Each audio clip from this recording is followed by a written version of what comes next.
चांदवड तालुक्यातील भरवीर ते चिंचोले शिवारातील भरवीर येथील शेतकरी सुभाष गणपत जाधव शेतगट नंबर 18 हे असून या शेतकऱ्यांनी उन्हाळी मका हायड्रॉलिक कंपनी 5106 या क्वालिटीची मका पिकाची आपल्या शेतात लागवड केली। पाण्याची टंचाई असताना देखील त्यांनी 2 टँकर पाणी देत पिकांना लहानाचं मोठं केलं।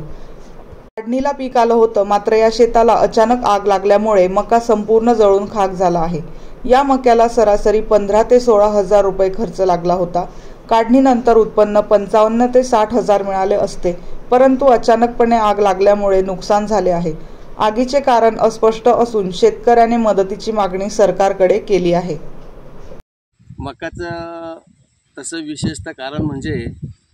आपल्या येथील काही ग्रामस्थ आणि या मकाचे मालक सुभाष गणपत जाधव गट नंबर 18 तर या मक्याला आग लागली, या शेतामध्ये अशी आरडओरड झाली म्हणून आम्हाला माहीत झालं आणि त्या माहीत झाल्यावरून बरीच पब्लिक आली आणि त्याने इजवायचा प्रयत्न केला, परंतु सुभाष गणपत स्वतःहून इजवायच्या प्रयत्नामध्ये होते। पण काही लोकांनी ओरड केली की तो मध्ये जाऊ नको, आग आहे, ऊन आहे, संध्याकाळचा टाईम आहे, मध्ये गोशाला कोणी नाही, लाईट नाही आहे, पाणी नाही आहे आणि त्यामध्ये लोकांनी विचार केला का ही मका गेली तरी चालेल, पण केल्यामुळं त्यांना बाहेर बोलवलं। आणि या मक्याचं कारण म्हणजे असं आहे का जेणेकरून शेतकरी पावसाळ्यामध्ये बी भाजून निघाला होऊन गेले शेत आणि या हिवाळ्यामध्ये चारा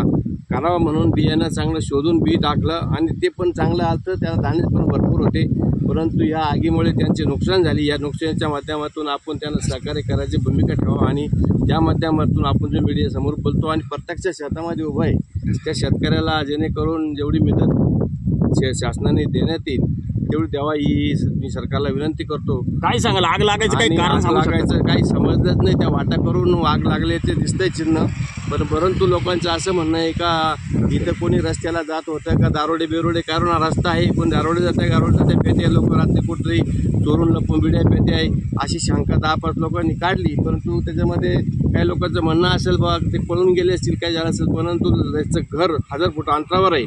इथून गाव 1 किलोमीटर अंतरावर आहे, पळत येईपर्यंत 1.5 कोणाचा लागा पत्ता नाही आणि जळून खाक झाली। लोक नाराज होऊन निशार झाले आणि त्यांच्या दुःखामध्ये किंवा त्यांचं ते जळालेले काही त्यांचे भाजलेले काही अंगावर काही त्यांचे पाहिले आणि लोकांनी त्यांना सांगितलं की तुम्ही आगीपासून बाहेर व्हा, जे होईल ते पाहू आणि शासनाच्या माध्यमातून काहीतरी योजना आणि त्याचा विषय घेऊ आणि मग तर अधिकाऱ्यांना शासनाला कळवू म्हणून आम्ही इथं पाहायला आलो। ती समस्या पाहिल्यावर थोडंसं गंभीर वाटतंय आणि त्याचं पाहायला गेलं तर पाणी नाही, दुष्काळी भाग आहे आणि ओरिजिनल दुष्काळी आहे, पाणी नाही आहे, त्यामध्ये लोकांनी खूप प्रस्ताव केला आणि पाहिलं आणि तुमची मकाई या ठिकाणी आमची मकाई या ठिकाणी रस्त्याच्या कडेला गट नंबर 18 असून आणि रस्त्यापासून 10 फूटच अंतरावर माझी शेती रस्त्याला खेटून रस्त्याला आगीचं कारण कशामुळं लागली हे काही समजू शकलं नाही, पण रस्त्याकडून आग लागलेली दिसली आणि आम्हाला तो निरोप मिळाला। सुनेना मुलाला फोन केला आणि आम्ही धावतच त्या ठिकाणी 1000 फुटावर घर असल्यानं येताना ती आग पूर्ण लागलेली होती। आम्ही इजवण्याचा प्रयत्न थोडा केला पण आग काय आटोक्यात आली नाही, त्यामुळं मला आग इजवताना सुद्धा त्याचा शॉक लागला, शारीरिकदृष्ट्या सुद्धा मी त्याच्यामध्ये मला सहन करावं लागलं, पण त्या शरीराला मला आग लागल्यामुळं जाम झालो मी, तब्येत माझी। त्याच्यामुळं मी त्या मकेमध्ये पानकाळी मका माझी पावसाळ्यात सडून गेली होती आणि चारा पण सडून गेला होता, म्हणून उन्हाळी मका केली उत्पन्नाकरता आणि जनावरांच्या चाऱ्याकरता, ती पण पानकाळ्यात गेली आणि ही उन्हाळ्यात जळून गेली। रस्त्याकडून आग लागत पूर्वेकडून पश्चिमेकडे गेली, पण आगीचं कारण काही समजू शकेल नाही, रस्त्यावर असल्यामुळं कशी पेटली हे काही आम्हाला सांगता येणार नाही। त्यामुळं या ठिकाणी आमचं उत्पन्नाचं नुकसान झालं, जवळजवळ 20-25 क्विंटल मका निघाली असती, 2200 रुपयानं ती 55-60 हजाराची मका होती, चारा देखील 10-12 हजाराचा चारा होता, अशी 65-70 हजाराची आमची सर्व नुकसान झालेली आहे। शासनाने त्वरित चारा आणि उत्पन्न याच्याकडे आम्हाला जर मदत केली तर आमची शासनाकडं विनंती आहे, या ठिकाणी आम्हाला